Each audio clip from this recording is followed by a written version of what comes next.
Okay, I think we're live now. Good morning and good afternoon, everyone. Very warm welcome and thank you very much for joining us in our virtual conversation today, marking the 10th anniversary of the Arab Spring. Today's event is one of many we're hosting as part of the 10th edition of RightsCon, set to launch online from June 7th till June 11th, 2021. This year, so since January, we've hit the 10-year mark for the revolutions in Tunisia, Egypt, and most recently, 3 days ago, on Valentine's Day to be exact, the revolution in Bahrain. As many in our audience know, in late 2010, early 2011, millions of citizens in the region took to the streets demanding justice, dignity, and freedom.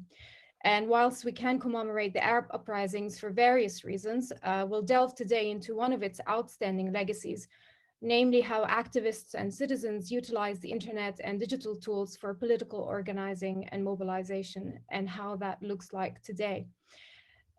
So the role of the internet, particularly social media companies like Twitter and Facebook, has often been exaggerated in those uprisings.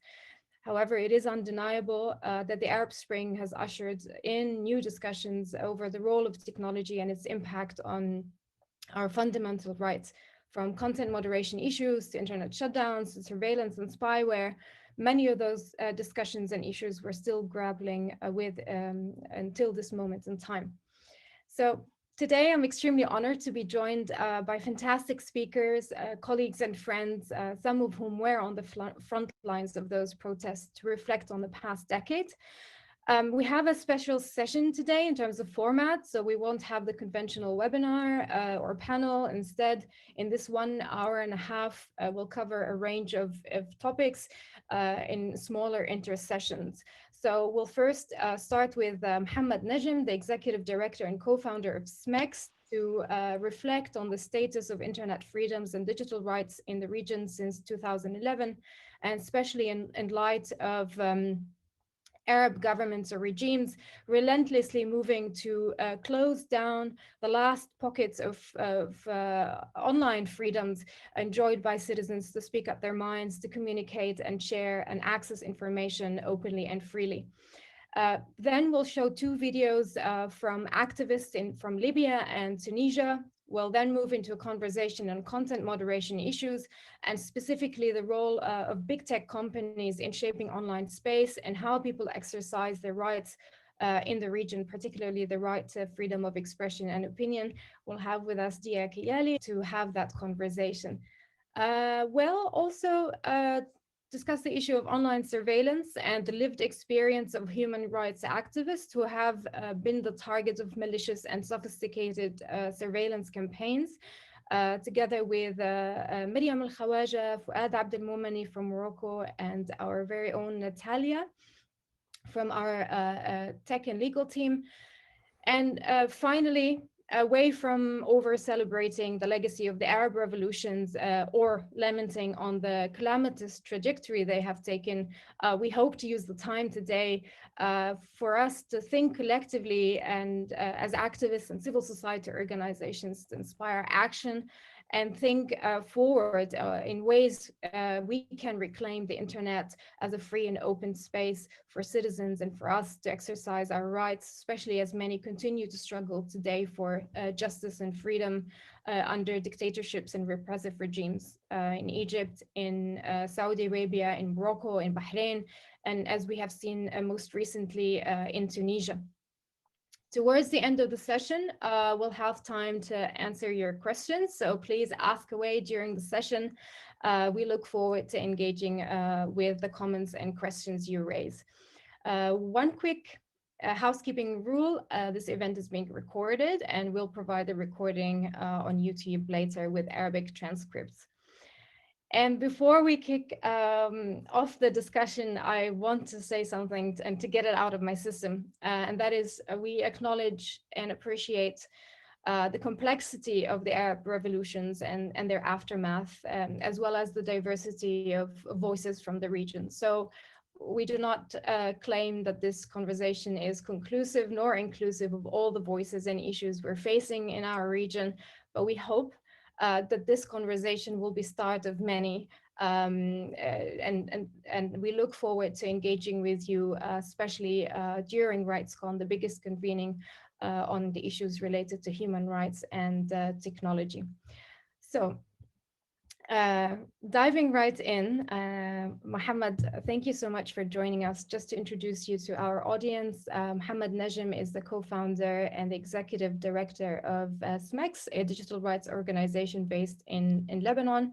And Mohammed, I'm gonna jump straight into the conversation. I noted that in the Time magazine this year, you were listed as one of those activists still fighting towards progress in our region since you founded or co-founded SMEX in 2008. So you are an old veteran. You've been around before the Arab Spring and during and after. And back in the days, admittingly, I was one of those people who thought that, you know, digital tools are quote unquote liberation tools. They definitely can help us um, democratize our societies, communicate freely, and they would usher us into a new era of political movement and organization. Of course, fast forward where to the point where we are now, the situation is a bit different. So can you share with us from your experience how the internet as a landscape has changed, um, as well as the ways we can exercise our rights and organize on the internet as well as on the ground? Sure. Thank you, Marwa. Thank you, Access Now, for organizing this session. And I'm very happy and honored to be with all colleagues and friends as well to be on this panel. Um, I think, Marwa, that this feeling that the internet was a liberation space, it was a common feeling for everyone. I mean, even and I want to go back a little bit to the 1996 when the internet, there was like a declaration of the independence of cyberspace. I mean, if we look at it right now, I mean, it's it's kind of cute, you know, but like there was this movement of uh, we got to a point in this region where the normal activism is not working anymore. The security apparatus is really strong. Many people are in jail, and the internet came as this new tool to play with and to dream with as well. So I was witnessing what was happening during this period of time. I actually managed to know how to play these games around these internet. I mean, of course, now in 2021, we look at these. We look at this era. We want to look at it in a critical eye, but we also want to look at it in a way that we need to understand that was normal to people look at it this way, and uh, and that feeling that existed during this time, it came naturally because it came as a savor from something. So back in 2008, when we started using the social media tools, it was all about, okay, how we can use these tools more strategically, how we can really get to the goals we want to get, how we can achieve what we want to achieve. I mean, everyone was jumping on this on these tools, and I mean, I would say between 2008 and 2011 or 12, that was like 4 or 5 years until we started thinking about, okay, there's content moderation here that we need to talk about, that we need to understand how these tech companies work. We need to understand how we can negotiate the space and what's accepted to be online and what's not accepted to be online. And freedom of expression uh, is not total to everyone. There's all these obstacles, and unfortunately also at the same time, and also that was normal. A lot of states, authoritarian regimes have also jumped on the technology game, and they have a lot of more resources than uh, what everyone does, and they started hiring other technologists to play the game, and they start manipulating the technology. And uh, here we are in 2021. There's this struggle, and also the elephant in the room are the tech companies. So there's different dynamics now. The authoritarian regimes, which they are very strong, but tech companies seems to be stronger as well. And there's all these activists, all these different communities who are fighting for basic human rights, or just to be listened and to expect to achieve uh, living, social justice, basic democracy, I mean, many things. And unfortunately, in 2021, many of our friends are either in jail or have been in exile for many years, and some of them have died as well. They paid the price. So this is the situation. We back to the tech companies. The debate. I mean, many look at it as content moderation issues. Others want to challenge the business model. Um, Also, there's a deep look into the laws in the U.S.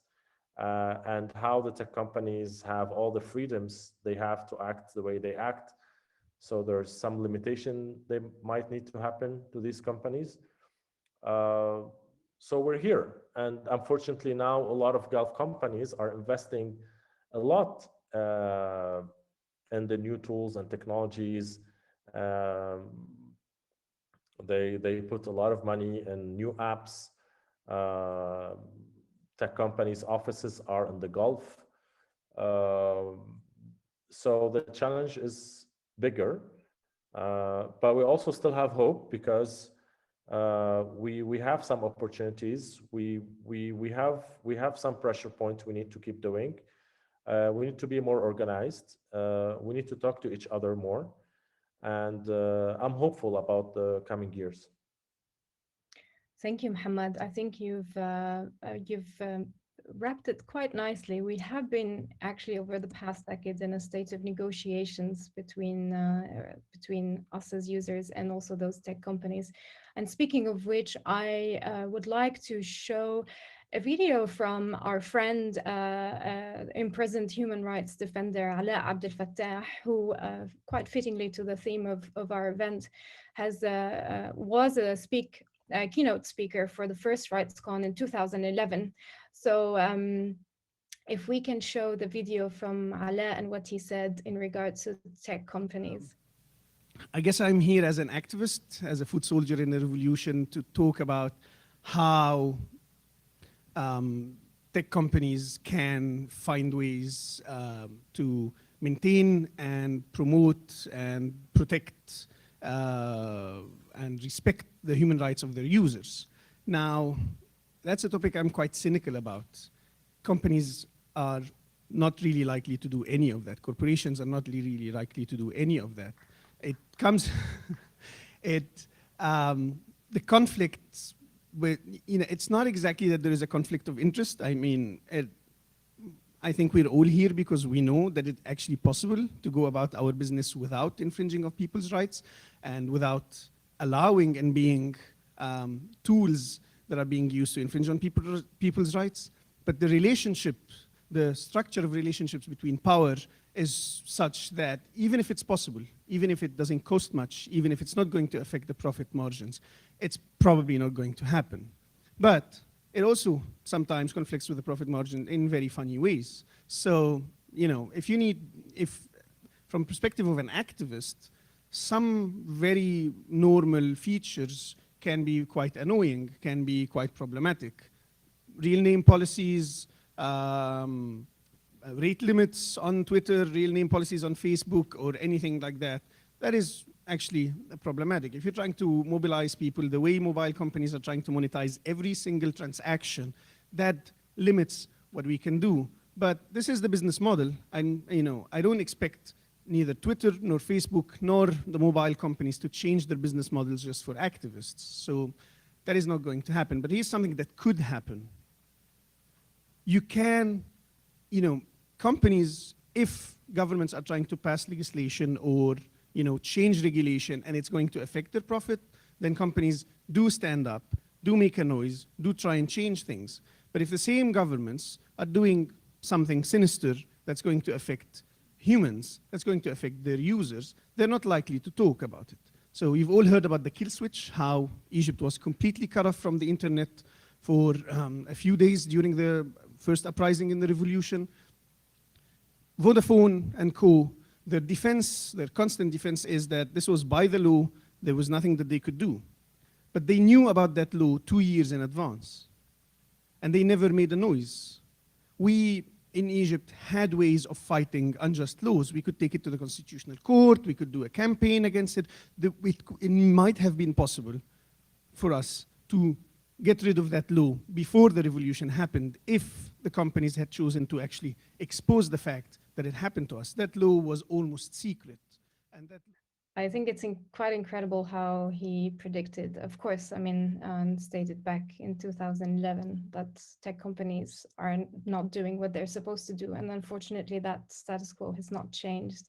Muhammad, do you have any reactions or comments in regards to what Ala had mentioned back in 2011?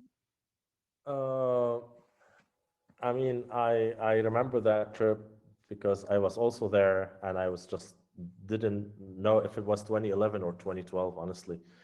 Yeah, that was 2011.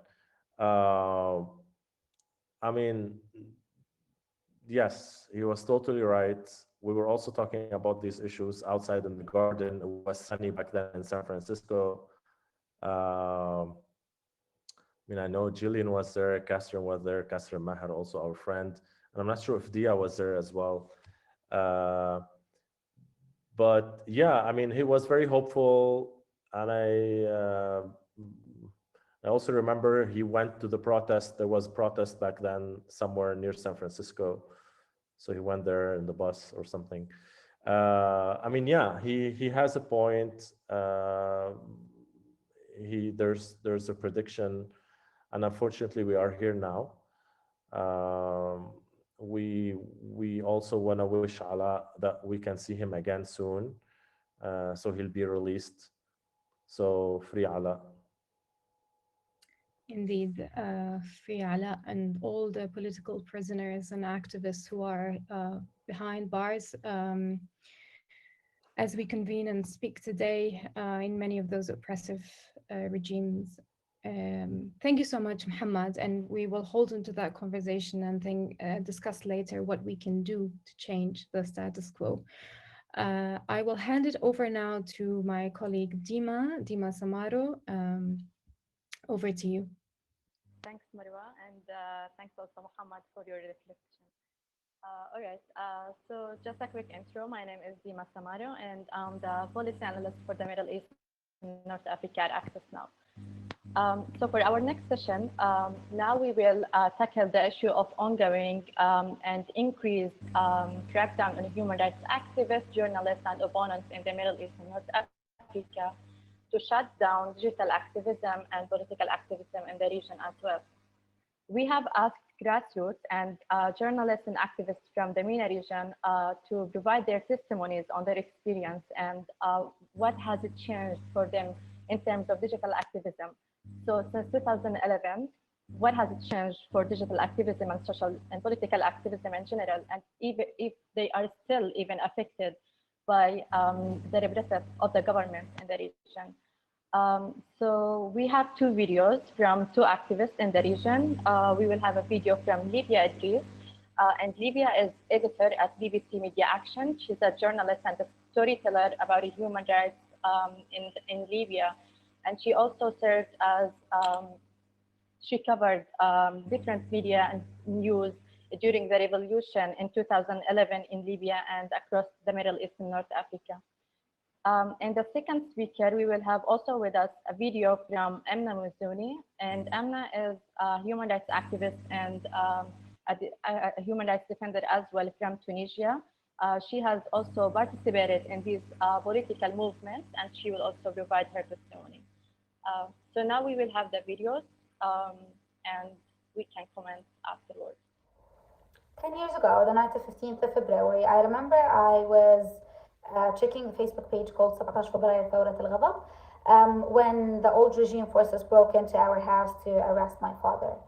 And I remember the first thing I did before I even went to the door to see what's happening was to send Facebook status and tweets to say they're breaking into our house, trying to stop us, the revolution have started, and so on. Today I look back and I'm like, I really don't believe that 17 years old me did that, even though it was really dangerous back then. I grew up on stories about people that would lose their lives doing that. They broke into our house that day because of a similar action, because my dad went out to news channels to report on the first protest that took place in Benghazi. Um, but also, I believe I've done that because 17 years old me thought that I'm not really heard online, and that I've never experienced using social media for any other purpose rather than to connect with family and friends based elsewhere in the world, or to follow up with trends and so on. But since then, I've become the active digital user that I am today. And I've been using the digital space to practice my civil activism. Today, 10 years after, I am the editor for social media platforms that promote social cohesion, and that are trying to create safe platforms for young Libyans to exchange experiences and to speak up their views and to connect and to spot the light on the richness of the Libyan culture, and to spot the light on the fact that none of us is benefiting from the conflict. So in the past 10 years, I have developed a lot of knowledge, and I've developed great faith in digital activism. Um, Another story that I would like to share with you today, to spot the light, to say that not all stories are positive and promising. In 2014, I had a break from civil life. I was going through my personal battle. I was going through a depression due to the conflict, and due to myself and my family having to flee, being forced to flee the country due to the civil conflict.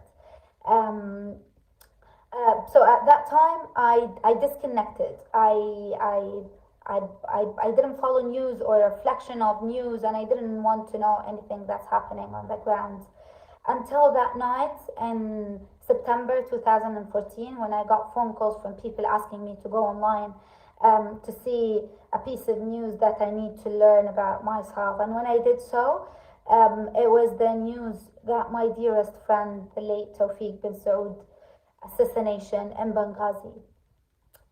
And it was some sort of a call, a wake-up call for me to figure out that disconnecting from news is not going to stop news from happening, and not practicing my activism is not going to stop the enemy of building barriers.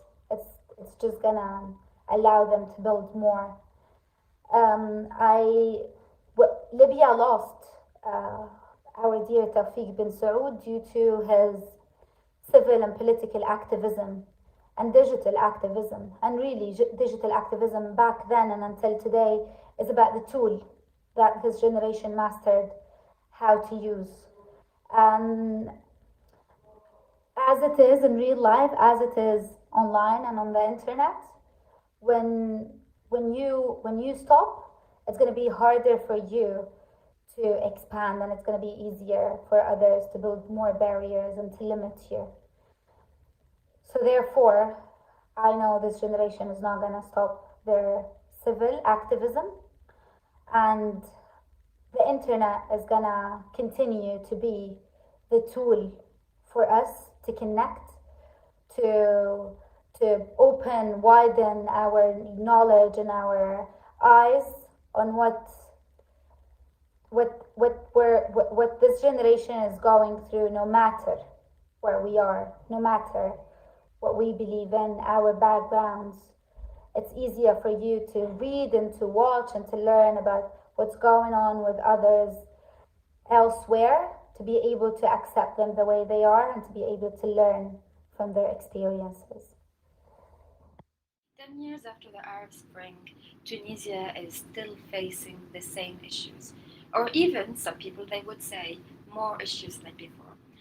The reality is, we are so unfortunate to be celebrating the 10th anniversary of our uprising in Tunisia by a huge and massive crackdown on the freedoms that we gained from that revolution.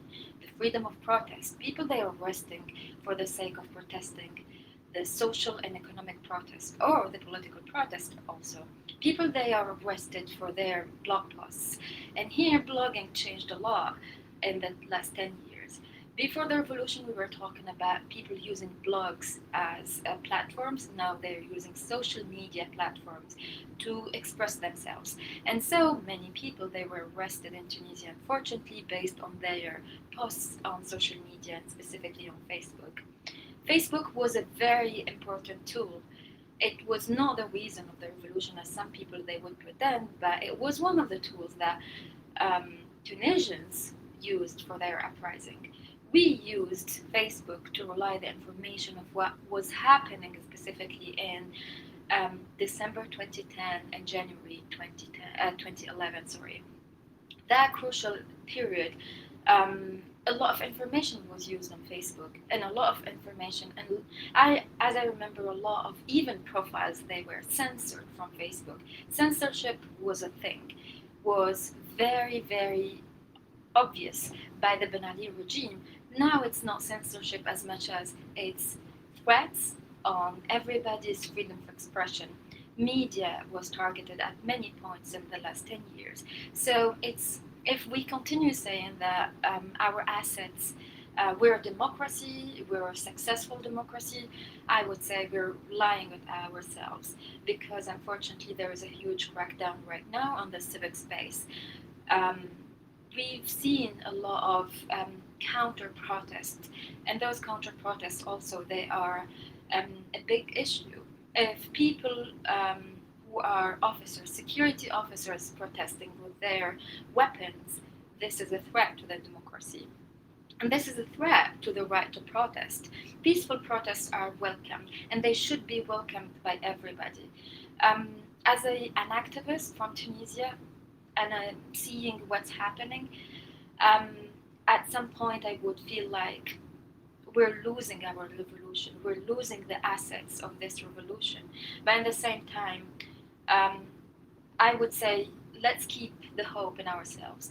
Let's keep thinking that what's happening right now is not, is a test for this democracy, is a test for the Tunisian people. This crisis should get us stronger. I think the new generation that is taking over the streets by protesting and continuing to protest has showed massive change in the way of protesting. Their way of activism, online and offline, is different. It's very different because they learned how to protest while they have the freedom of protest and freedom of expression and freedom of internet as well. Information is available.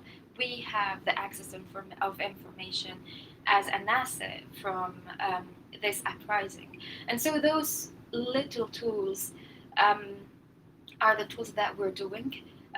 It's very important now that many bodies and many activists would hang in and try to understand how to navigate the situation and to move forward. After 10 years, things are changing. Things changed drastically in many ways, and so I think it's very important that we understand activism has changed. The access or the assets of the revolution are tools to continue forward and not to just take them for granted, because as we are seeing, civic space is not taken for granted. Freedoms in Tunisia are not taken for granted, or should not really be taken for granted, and the revolution is still ongoing. Absolutely. Okay, I would like to thank our speakers, Anna and Livia, for the amazing testimonies that they have given to be able to understand also what's the future of these whole assemblies if the crackdown is going to continue or take place in our region. So there was amazing testimonies, and again, thank you so much. Okay, so now we are heading to our next session, which is also very relevant to the testimonies that discuss or shed light on. And it's mainly related to content moderation policies and different actors also involved in of the crackdown that is taking place in the region. And for this session, mainly we will highlight the issue of censorship by social media platforms and how they even play the role in the repression as well along governments in the region. So we're going to explore more to understand the policies and how there are some biased content moderation policies of social media platforms, and as well as unfair and discrimination in some of their community standards or terms of service, for example. And as a result, many activists and key activists have been silenced, and their voices, they couldn't basically raise up their voice or speak up on social media because of these biased policies. So now we will have in this session, I'll have with me Dia Kayali, and so we will be having a discussion about this. It will be like a fireside chat, so we can ask questions and just speak together about this issue and understand more from Dia about also her point of view. So Dia is Associate Director for Advocacy at Minominik, the umbrella organization for Syria Archive, Yemeni Archive, and Sudanese Archive. In their role, Dia focuses on the real-life impact of policy decisions made by lawmakers and technology companies about content moderation and related topics. Previously, Dia served as a program manager for tech advocacy at Witness, and they got their start in the digital rights as an activist at the Electronic Frontier Foundation. So I'm really glad to have you here with us, Dia, and thank you so much for joining the discussion. Okay, so we can start by asking a question about content moderation policies, and also how do you see this have been shaped in the region? What do you see the role of Facebook, for example, and Twitter, YouTube, and different platforms, how they, to some extent, have also been part of the repression and silencing human rights defenders and activists in the MENA region? Yeah, so thanks for having me. And I have to say, I'm just really honored to be a part of this discussion. You know, on my end, I was in the US in 2010 and 2011. And at the same time as, you know, we were seeing all of this happening on social media, it was also happening in the US. I think it's an interesting reminder that, you know, the Oscar Grant protests were happening in Oakland.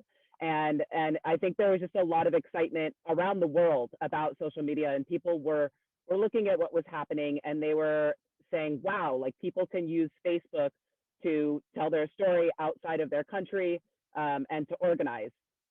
Unfortunately, you know, and I'm so glad that we saw that clip from Allah. You know, he was pretty psychic. Exactly what he predicted is what we've seen, that it's really not in the business model of these companies to ensure free expression in our region. And in fact, unfortunately, we've seen that a lot of the times when they use new tools or they have new policies, they want to, you know, test trying to get a certain type of content off very quickly by using AI or something like that. They do it in our region. So 10 years later, and especially, you know, as you mentioned, I work with Mnemonic, and you know, we've seen just a huge quantity of content deleted. And for a lot of us, it feels like our history is getting erased. So there's still a lot of process. And, you know, we also had a ray of hope from Mohammed saying we do still have hope. But I think there's been a lot of cold awakenings around really how these policies work and how important we are to these companies, you know, and how important our voices are, and the content coming from our region. And oftentimes it kind of seems like we're really the last thing on their minds when they're making their policies or creating new tools for content moderation. Yes, thank you, Dia. So I think you touch on an important point, also that is relevant to the event that we are having today, because also activists, as you mentioned, use these platforms to organize and mobilize. So they were seeking these platforms as, like an opportunity to participate, to organize themselves, to be more active. So of course, this role has played a huge role in shaping the internet and shaping the online space. But can you mention, based on your expertise, what sort of biased policies? Where do you think, or if you can give examples on where do you think there are biased policies of these social media platforms? So, for example, we can mention takedown of content or unequal enforcement of terms of service or community standards of tech platforms. So what do you think from your experience, what do you think are some key examples or hot topics related to this that has took place in the region? Yeah, so I want to mention a few things. So it's the policies, and I'm going to talk about that a little bit. It's the tools. But third, and this is very important, it's also, as I said, how we fit into the business model and how important our rights are compared to kind of the rest of the world. What I mean by that is, how much are companies willing to fight for users, to challenge government requests for data, as opposed to potentially other places. So let me explain a little bit of what I mean. So I'll start by the policies themselves. So one of the areas, and this is of course not in any way comprehensive, but just especially because of what I focus on, one of the areas where we see a huge amount of bias is the removal of so-called graphic content or so-called terrorist and violent extremist content. So we see a lot of takedowns in our region just simply because the policies themselves are based on biased information.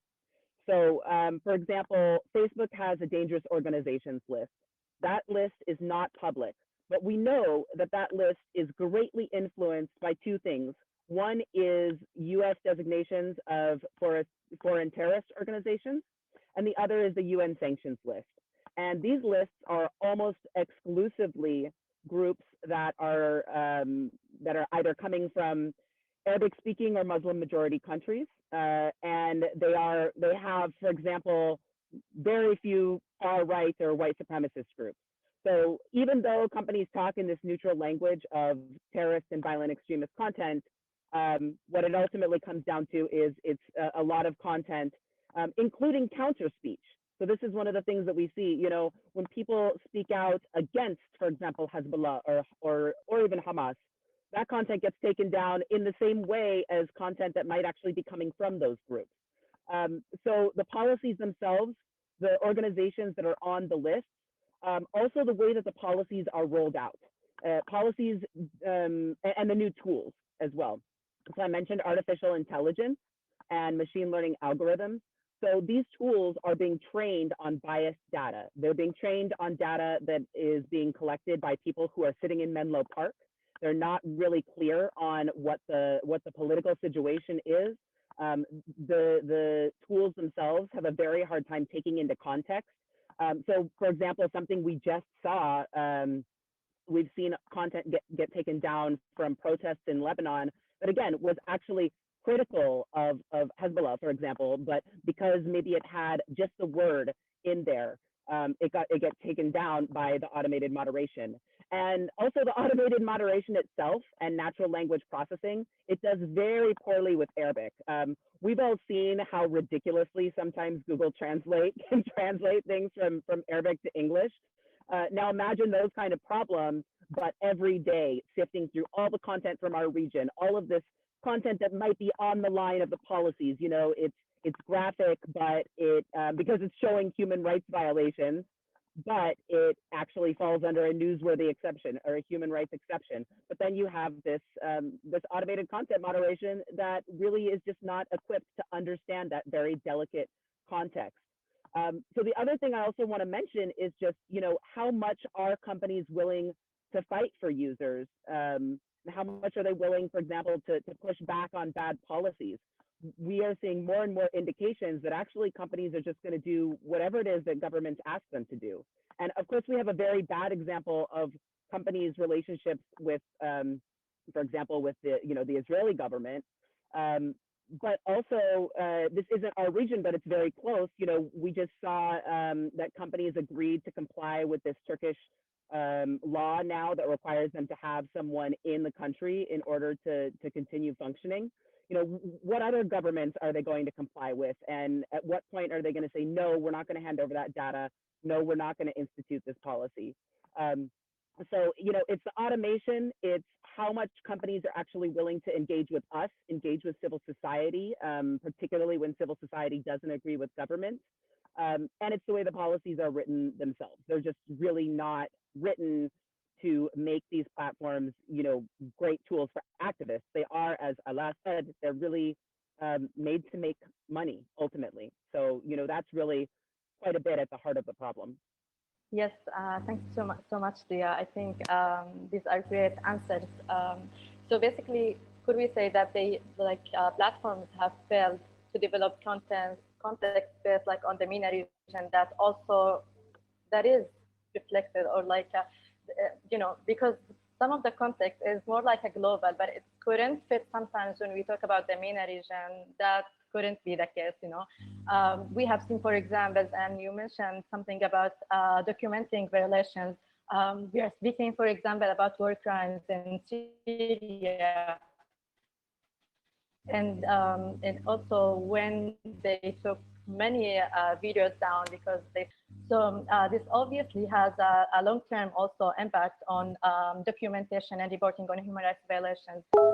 So do you think also because usually they lack providing transparency about their policies, and even when they take some content down, they don't sometimes in some cases that we have received even in Access Now, we don't receive a clear explanation or clarification on why that content has been taken down.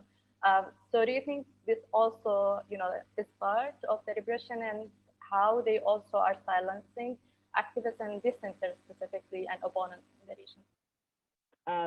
Absolutely. Just to give you a sense of what this looks like, for example, the last time that we ran a check on our collection of content from Syria, we found that at least 23% of the content that we have found, verified, and archived off of the platform, this is YouTube, at least 23% of that content is no longer available. Sometimes it's no longer available because somebody made the video private, but a lot of times it's because it got taken down. And I can tell you, and I'm sure that anybody who's run a hotline or who talks to activists on a regular basis, people oftentimes get notifications and they have no idea what the notification means because of the way that it's written, or they just have no idea why their account gets taken down. They reach out to us and they say, yeah, suddenly my account was suspended. The notifications, and it depends on the company. Some give better information than others. But a lot of times it's just you violated our policies and you can no longer post. And unfortunately, sometimes this happens in the middle of some big event. So we've seen a lot of times if there's a big surge, we saw a ton of accounts get shut down in Sudan when there was sit-ins happening there. We saw, as I mentioned, a lot of accounts get shut down just recently in Beirut. And the companies oftentimes don't have enough staffing to very rapidly respond. Then when we say, this is an issue, these accounts need to be available now because they're giving really important information. And I know that we're not the only ones who've been tracking that kind of removal. AMLE has done a lot of work just showing how massive amounts of content that's documenting human rights violations there is getting taken down as well. Yeah, thanks so much, Dia. Yeah, so I think, well, basically, I think these platforms sometimes benefit or profit from a human rights violation. We also saw that, for example, with the advertised ads, for example, on, I would say, during the elections in 2019 in Tunisia, There was also like a lack of transparency about the democratic transition in Tunisia in general. So I would say this is also, also could apply to other countries in the region, because we are talking about, how we can democratize our countries, or like at least transparent when it comes to these policies and how they are. So what do you think, like, what would be part of the solution in your point of view? I know that you mentioned that engaging with civil society, having a discussion could be effective. I know that we also we have engaged different times with these platforms, but I don't see like a sufficient solution by the end of the day, or I don't see many actions are implemented after these discussions and meetings. So what do you think could be like the solution to give activists and human rights defenders still that space and be part of the change, as we talk about Arab Spring now? But of course, how we can also have a concrete actions from these companies, instead of saying that we will try our best, this is what we will do, but again, you don't have like a concrete actions by the end of the day or eventually. So what do you think, in your point of view, could be part of the solution to give activists this space again to be able to speak up? Yeah, so I think that this feeling of, something really big happens and then we all sort of do a public letter, or, we push on the companies, they respond and say, okay, we see that that's a problem, and then nothing ever happens. This is very common for people who work on content moderation and free expression, and it is incredibly frustrating. So one of the things is that companies do need to engage with civil society, and they have increased their amount of engagement, but it needs to not just be PR. So, companies need to actually engage with civil society in co-design of new policies and tools.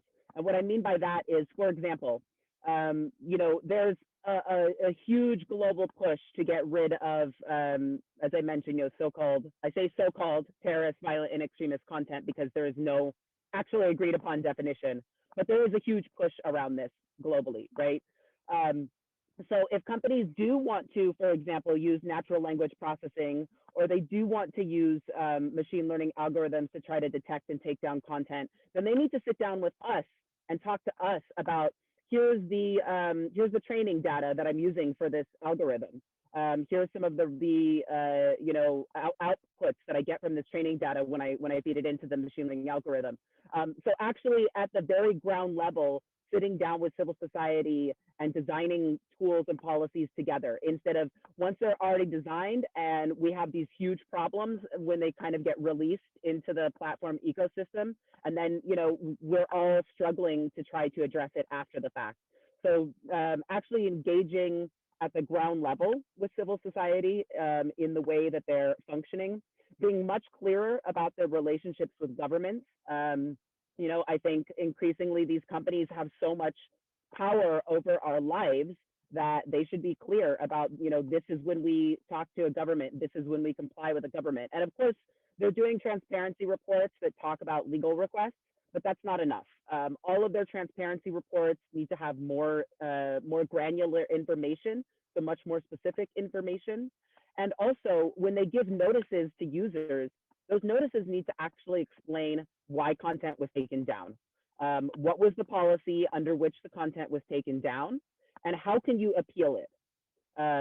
So, making sure that people are clear on their rights of appeal, and also just having enough staff in our regions. They've struggled.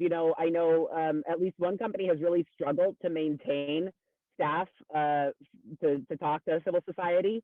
So making sure that they are hiring enough people, that they are also taking into account the biases of their own employees as well. A lot of times we've heard, for example, like LGBTQ related content gets taken down a lot, and people feel like that might be because of the content moderators or the employees themselves. So just looking at things like that. And all of these things ultimately are aimed at pulling the company as much as possible from their profit motive of just making money, this is why it's so hard for us, to actually being accountable to the people who are using the platform and to human rights. And I think that's really at the heart of our work, is pulling them towards that. And sometimes we're seeing success. A lot of times it's quite frustrating. So I also want to echo what Mohammed said earlier of it's really important as much as possible for us to be talking to each other, and not just talking to each other in our region, but also having ties with people in other places. You know, I've seen some really interesting examples of groups from Beirut talking to groups from Chile, or you know, there's a lot happening with social media platforms in India right now, and how activists are getting kicked off there. What does it look like for us, for example, to be forming solidarity with farmers in the farmers' protests in India, or with all of these other movements and activists around the world? So I know you're asking what the companies should do, but also what we have our own power to do is also to be doing more of this cross-border solidarity with each other, and making sure that they can't ignore us, because it's really easy for them to ignore voices that are outside of the US and Europe, and in particular Western Europe. So we can raise our voices together, and I think we are seeing more of that, and that's something that gives me hope. Thank you so much, Dia. That's a really powerful statement. And thank you again for joining this discussion. Thanks for sharing your insights and for your reflection. So now we will move to the next session. So I'll hand it over to my colleague, Marwa, to moderate. Thanks, Dima, and thanks, Dia, again for all the work you do. And I know for those of us who work on content moderation issues, sometimes it feels like Sisyphus work, but we need to continue doing what we're doing. Now moving on to the issue of surveillance. It is no secret that many Arab governments have invested millions of dollars to acquire the latest digital surveillance technologies to spy on their citizens, to target human rights defenders, and also to commit human rights violations. Probably in this discussion, the first example that comes to mind is the brutal murder of the Saudi journalist Jamal Khashoggi, and the role the Israeli company NSO group has played into facilitating that crime through spying on his colleagues up to the point of his murder. Another example is the case of the Emirati human rights defender Ahmad Mansour, who's serving a 10-year prison sentence, also spied on by the government using the infamous NSO Pegasus spyware. And so we've been documenting many examples and cases of activists who have been the target of such malicious surveillance campaigns, together with other organizations such as Citizen Lab and many others in our space. So we will talk today. First, I will love to start with Fouad Abdelmoumeni, a human rights activist joining us from Morocco, and also a great ex-colleague of mine. Thank you so much, Fouad, for joining us. You've recently shared with us your courageous testimony, being the target of surveillance, especially in the case of basically the NSO hacking into WhatsApp. There have been at least 1,400 users, activists, lawyers, journalists who were the target of this exploitation. So could you share with us your experience being the target of this campaign, and what that means for your work as a human rights activist? Over to you, Fouad. Ahlan, thank you very much for having me with you in this session, and for all the work you are doing.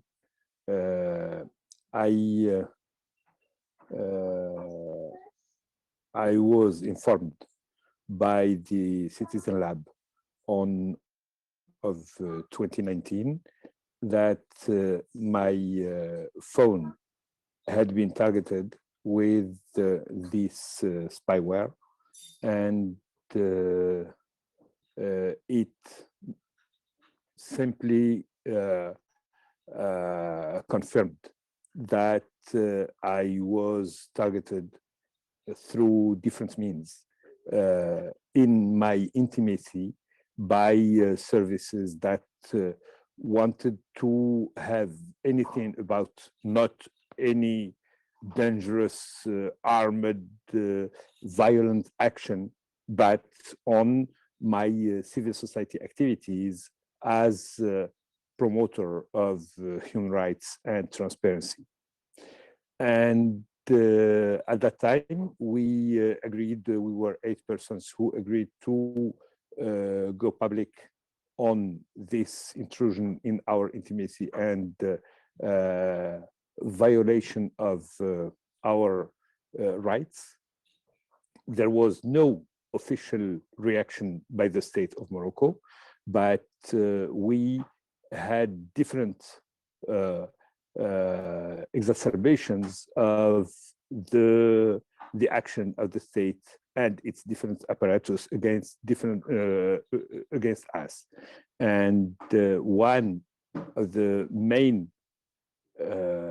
promoters of this campaign of publicity about the spyware, Mate Munjib, was afterward attacked on different kinds of accusations that were not directly political. He was accused of having receiving money from abroad, laundering money, things like that, while it was simply for the civil, his civil activities. And then he was incarcerated, and on another trial, he was condemned to 1 year prison, and other of his companions were also condemned to jail. For myself, I saw tens of people receiving videos on myself and my partner having sex in our home. So it meant that they didn't have only the spyware on the phone and probably on the all other computer or technical means, but also they had cameras, very sophisticated ones, inside different parts of our homes, and they had no fear, no complex giving these elements to the public. So of course, we can understand that spyware could be used because you have sometimes, against some situations, the risks of for the life and the civil security. But the problem in our countries is that it's not used mainly against any terrorist risk, but it's basically against civil society, pacific activists who simply are promoting the basic rules of good governance, of freedom, and stopping impunity of our rulers.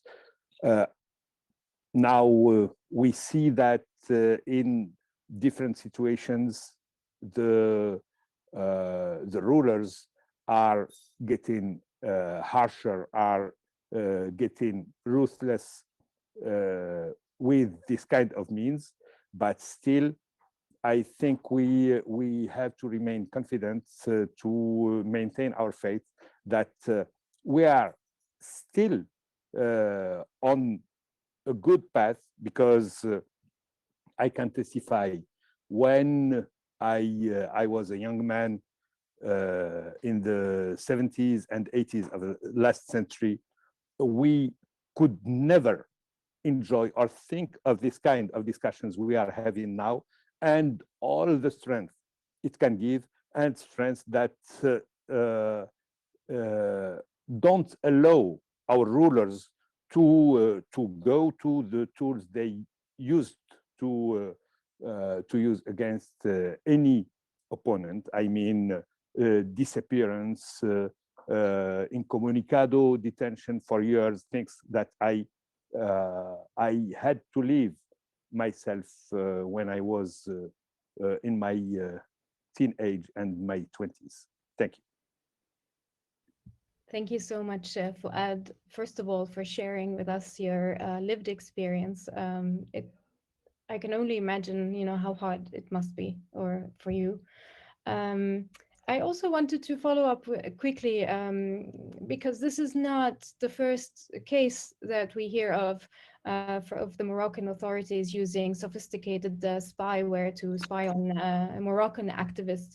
The last case we've heard of is the targeting of the journalist Omar Radi, who's also facing bogus charges related to sexual assault, among other charges. So how are Moroccan civil society organizations fighting against this surveillance that obviously is taking place in an environment of impunity?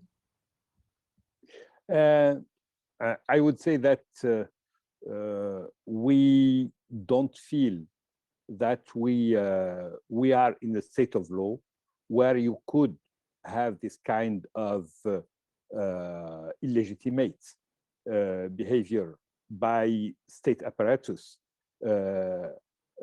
investigated and condemned. So basically, nobody is going to the justice apparatus to ask for any questioning of this kind of behaviors. I would say that the main thing is to get it on the public scene in a clear way, in a strong way, in a collective way, in a way that is shared by all serious actors of civil society. And I think that this is making the political cost of this rogue state behavior getting worse, and hopefully come to a moment to stop it, or at least make it become again marginal and not mainstream. Yeah, thank you, Fuad. Indeed, I think one of the reasons why this problem continues to happen is the international ecosystem, so to speak, in which private companies and governments continue to operate and trade these surveillance technologies without a shred of transparency or accountability. And we'll speak to on this issue in a bit with Natalia. But for now, I'm looking at you, Mariam Al Khawaja, a dear friend and also a prominent Bahraini human rights defender. So I think Najm had kind of alluded to the Gulf countries, one of the wealthiest in our region, and how they've used spyware to not only spy on citizens who live in those countries, but also those who managed to escape the oppression and live in exile. And now we're hearing more reports about the UAE and other countries trying to develop their own homegrown surveillance technologies. So they are ambitious in their pursuit. So can you speak to us about your personal experience as well as experiences from the Gulf region, from Bahrain, of course, and from the Gulf region? Thank you, Marwa, and thank you for having me here. I appreciate it, and for organizing this amazing panel. It's been really interesting listening to all of my colleagues speak on these issues. Yes, I think, it's only natural that when talking about surveillance, technology, and human rights, that the Gulf is going to come up over and over again, given the kind of resources that they have and their ability in both purchasing, but also making sure that there is a lack of accountability around the use of spyware and spyware technology, not pretty much in the region. I think, for me personally, I've been the target of attempts to take over my email, to hack my devices, and so on. Thankfully, we've had some great colleagues like Bill Marzak at Citizen Lab, like Mohammed Masqati at Frontline Defenders, and others who have really made a huge effort in making sure that we're aware of how to protect ourselves online, and looking for the red flags when that sort of thing does happen. And so even though there were attempts where we actually were able to verify that the attachment that was sent to me did actually have spyware in it, and had I downloaded it and opened it, it would have downloaded the spyware into my device. But because I knew to look for the red flag, I was able to avoid that. That being said, I think especially now with the normalization deal that the Gulf has entered into, we're looking at a situation where things are going to become and have become more difficult for Gulf activists, because we're looking at a situation where the exchange of spyware and surveillance technology is going to happen even in an even more smooth transaction. And this is something that I think for most of civil society in the Gulf, as soon as we heard about the normalization deals, that was one of the first alarms to go off for us, is that we already knew that NSO was being used against us. We already knew that surveillance technology beyond NSO as well was being used by our regimes in targeting us. And now with the normalizations deals, we can only expect it to get worse. Especially looking at the kind of surveillance and technology that's being used against Palestinian activists and Palestinian civil society in the same frame. Beyond that, I think, when you talk about the occupation and how they use surveillance technology against Palestinians, when you talk about the Gulf states and how they use surveillance technology, that doesn't necessarily come as a surprise. That's something that's more expected. We know these are oppressive governments. We know these are governments that violate human rights and regularly get away with it. I think part of the conversation that really needs to be shifted and focused on is the double standards within places like the EU, the European Union, and the lack of real accountability and regulation around the selling of spyware technology and surveillance technology to oppressive governments from the EU, from EU-based companies. I'll give you a very quick example. We found out that the Danish government had approved of a sale of mass surveillance technology to Saudi Arabia that even the British had denied. The Danes then went ahead and approved it, and this mass surveillance technology was sold to Saudi Arabia. We don't know if it's been used beyond the Saudi borders, because as we know in the GCC, the security agreement between the different countries means if one country receives a tool, it's very likely the rest of the countries receive it and use it as well. And so what we know about the mass surveillance technology that was approved for sale by the Danish government, a government that presents itself as very much on the forefront of human rights, fighting for, especially when it comes to gender equality and so on, this mass surveillance technology may have actually been used in the targeting of the women human rights defenders who were imprisoned and tortured, like Lujain Hatloul, like others. It may have also, if it was shared with the Bahrainis, it may have also been used in the targeting of myself, my sister, and my father, who are Danish citizens. And so you can see the link in how these double standards actually create this series of violations that don't stop in one place, but they actually have a ripple effect in different areas as well. And so I think that's one of the examples of where there are these double standards where governments say we care about, for example, gender equality and women's rights, but then when it comes to the rights of women in Saudi Arabia, maybe not so much. And then the other example is the surveillance that's been done under COVID. We're seeing the bracelets and other things and apps that have been developed where, as a citizen of that country, again, mass surveillance, where as a citizen of that country to access the services that you need, you can't live without it. You have to access those services. You are permitting and you are actually downloading the very app that is going to be used to survey you. And so we're in these positions where even situations like a global pandemic is being used as a prime opportunity to do mass surveillance against these populations.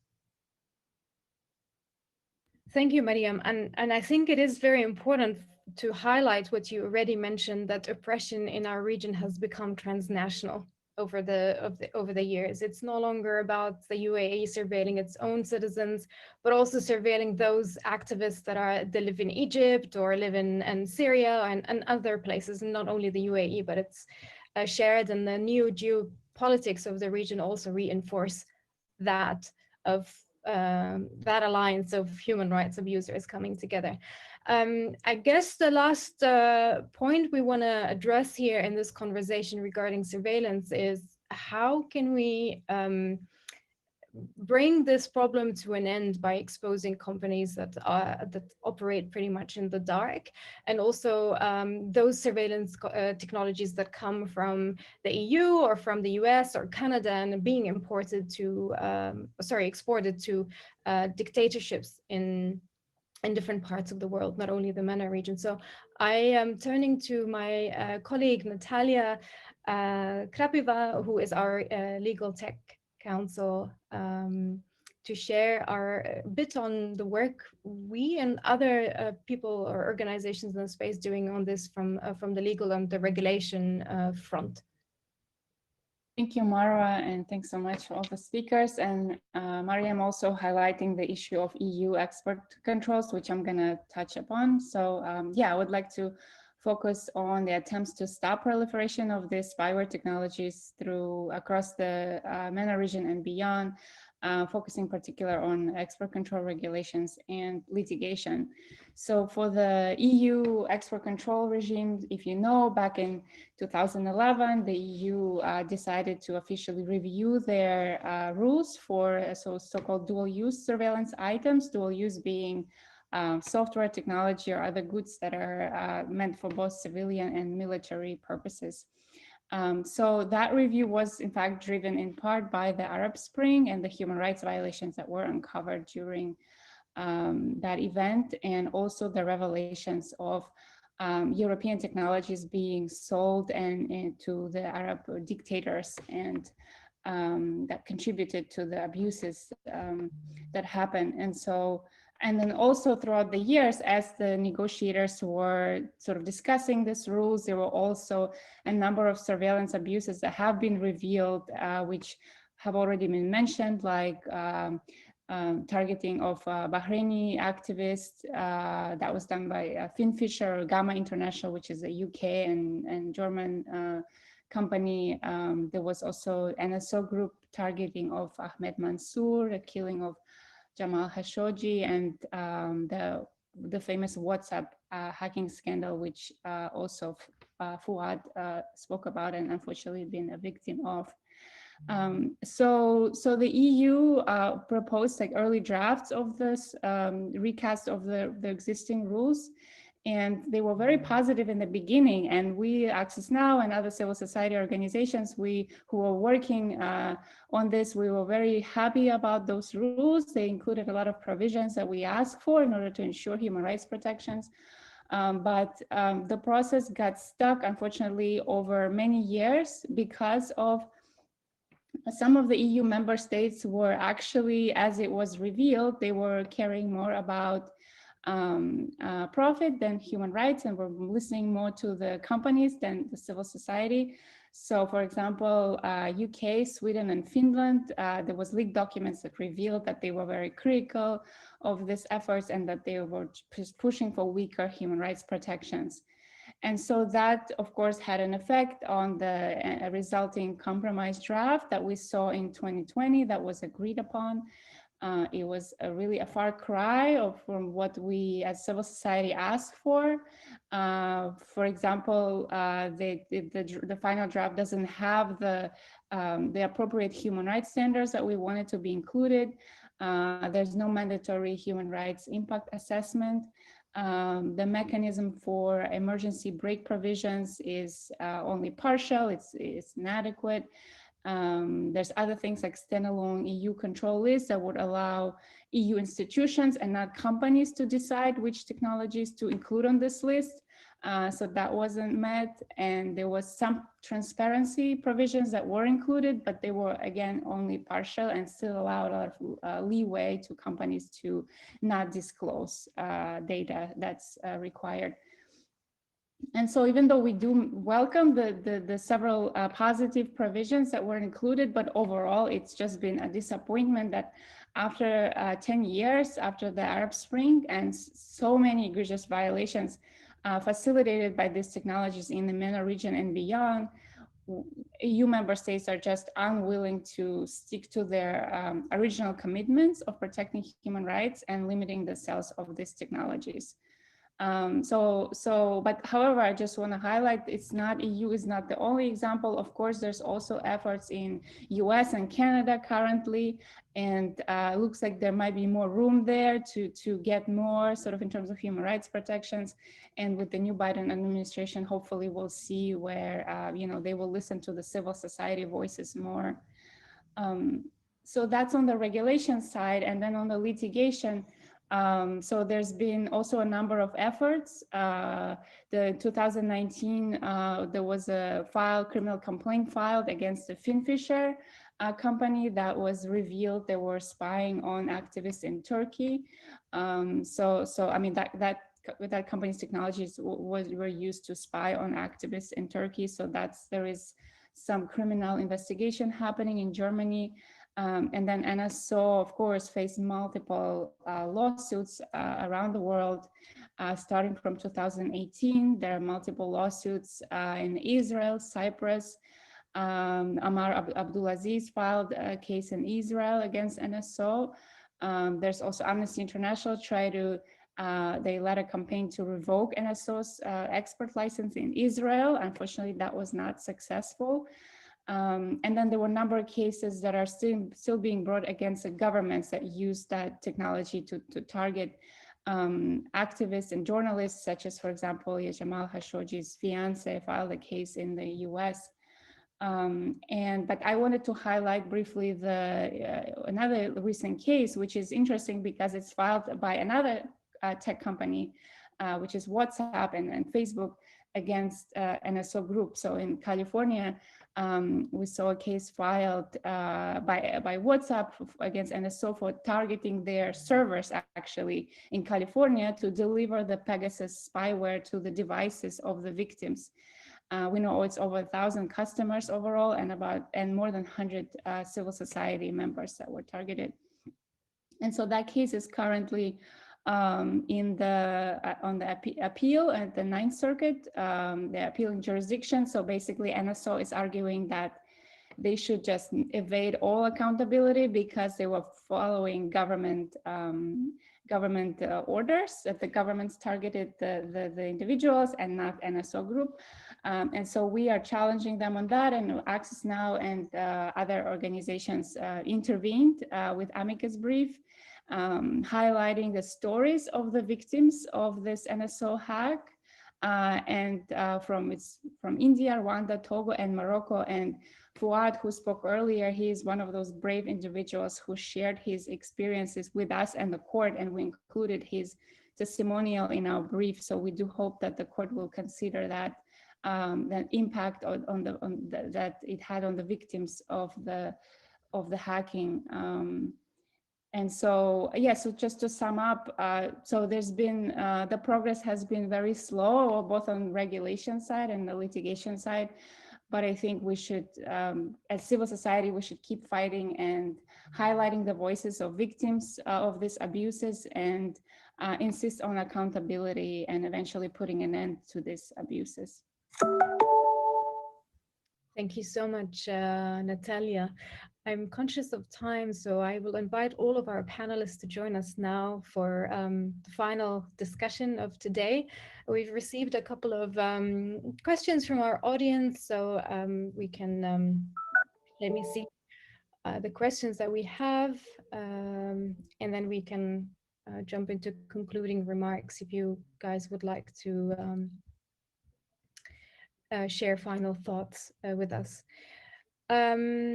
So I guess maybe I'll start with you, Natalia, given that you're the lawyer in the room. So are there examples of strategic litigation that has succeeded to pressure tech companies into better behavior as it relates to the MENA region? I can't think of examples in the MENA region, but there are examples in other countries, like with internet shutdowns, for example. We saw some companies being sued, for example, for facilitating shutdowns, and that being successful, and like shutdowns ending, and then and then companies also revealing the information, the necessary evidence that shows like sort of who ordered the shutdowns and what happened.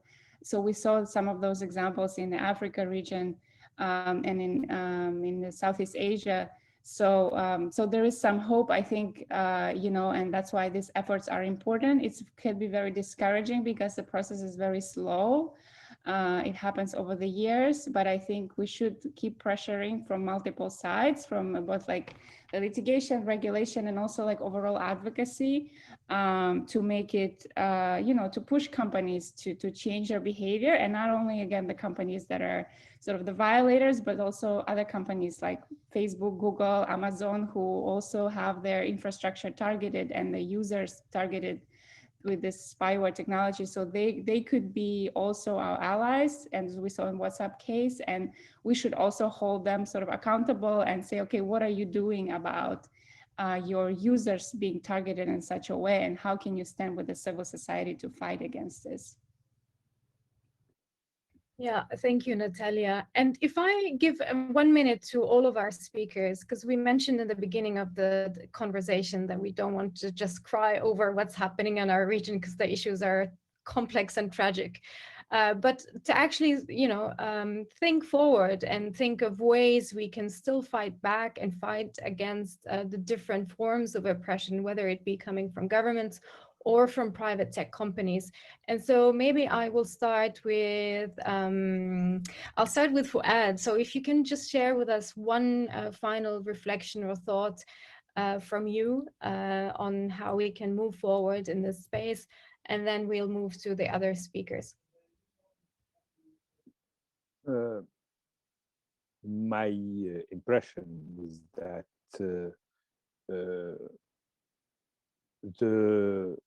in our countries, it's very difficult to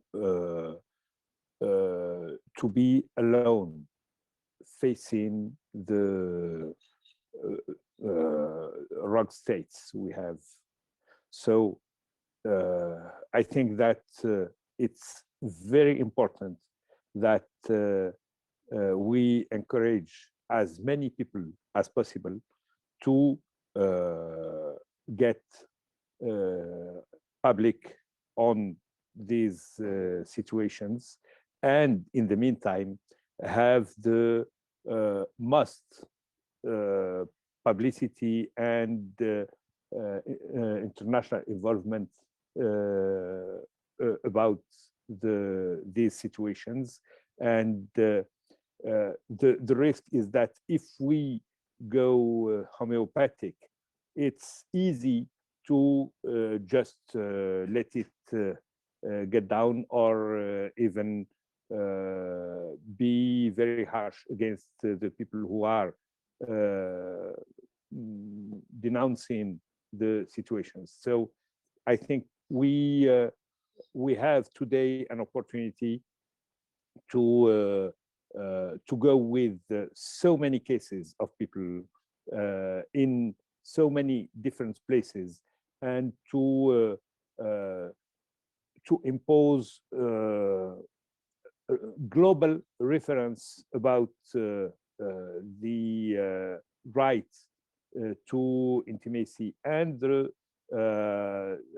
stopping impunity of these behaviors. But it calls for a real strong international coalition and being quite bold on these elements. Thank you.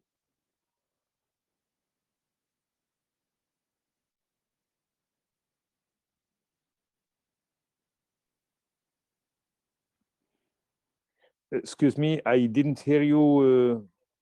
Marwa, did you speak? Oh, I'm on mute. I made that mistake. Okay, so thank you. And then I said Dia. Thank you. I guess I'll just sorry to sort of repeat what I said earlier, but I think that also as Fuad said, really want to second that I think there's a big opportunity in people, particularly people outside of the EU and the US, coming together to share our voices and share our advocacy and make our voices heard. You know, people in South America, people in Southeast Asia, people in South Asia, they understand much better what our needs are, and also some of the things that we've gone through. Our governments are using the same tools and tactics against us. Legislation around misinformation and around regulating the internet. Also the tactics of how they target activists. They're all very similar. And so I think there's a lot of opportunity right now. Well, we still have the internet, we still have access to it. And that's one thing that really can't be taken away. You know, building relationships with each other and seeing what others are going through. That's something that no amount of content moderation and no amount of legislation can take away. As long as we still have access to the internet, as long as we're not under an internet shutdown, which is something that we also need to be aware of. As long as we have that access, let's use it, and let's use it to build those connections, to raise our voices, and to be stronger together. I really think that that's the next step in the future. We've learned how to use these tools for ourselves. The governments are quicker than us. They respond. They take the tools away from us. So now we have each other, and so I'm very hopeful in that way. Indeed, indeed. I'll move to Mariam, and then Muhammad, and then Natalia. Thank you, Marwa. I would say, you know, very quickly on these, on what we can do moving forward. Obviously, like, I'm not going to repeat what my colleagues have said, because yes, accountability, yes, ceasing to exist in silos and working together, and all of those things. What I would add to that is we really need to talk about discourse and terminology, and who gets to decide and set the discourse and the terminologies. Like, who gets to decide who's a terrorist, right? Like, what is the difference between the Saudi government beheading people and ISIS beheading people? Why is it that one of them is not allowed access to social media platforms and the other is? And so I think the conversation around who decides what the terminology means and who it's applied to, I think is really important moving forward. The second thing is, and this is something that I've been saying for several years, and I'm hoping someone has already or will pick up on it. But I've been saying that one of the things I really hope to see is some sort of universal declaration on digital rights. So the same way that we have a universal declaration on human rights, I think we really need one that speaks specifically about our digital rights, because we exist in the digital space almost in the same ways that we exist in the physical space now. Granted, there is a large percentage of the world that still don't have access to the internet the way that we do. And that's a whole other issue that we also need to talk about. But I do think that we need a foundation. Like, the part of the reason why we're able to have laws and regulations about everyday human rights is also because we have a foundation to start from. And I think for digital rights, the same thing is needed. We need a universal declaration that sets out what those rights are and what those responsibilities are that need to be protected. And from there, talk about, okay, what are the regulations that we need in place? What are the laws that we need in place to make sure that those rights are protected? I think is extremely important as well. Indeed. Thank you so much, Mariam. Najem?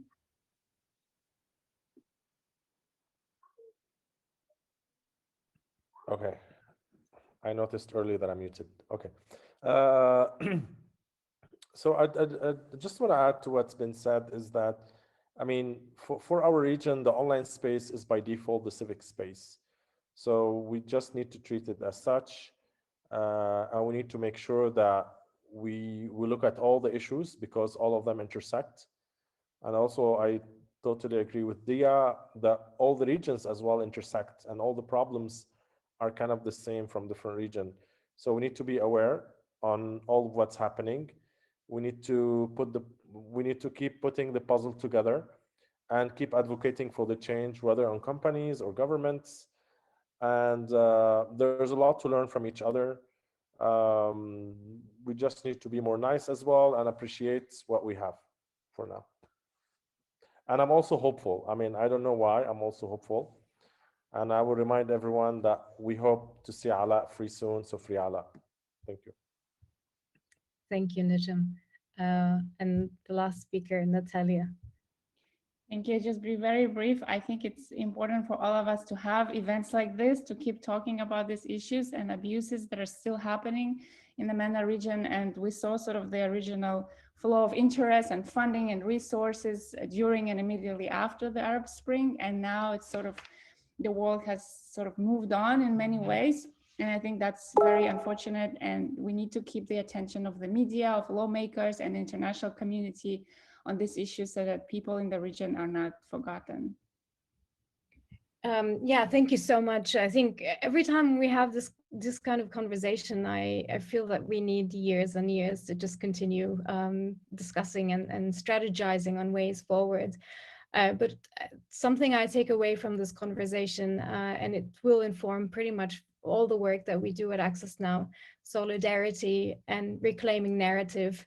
And reclaiming the internet as a space. That's the title of the session.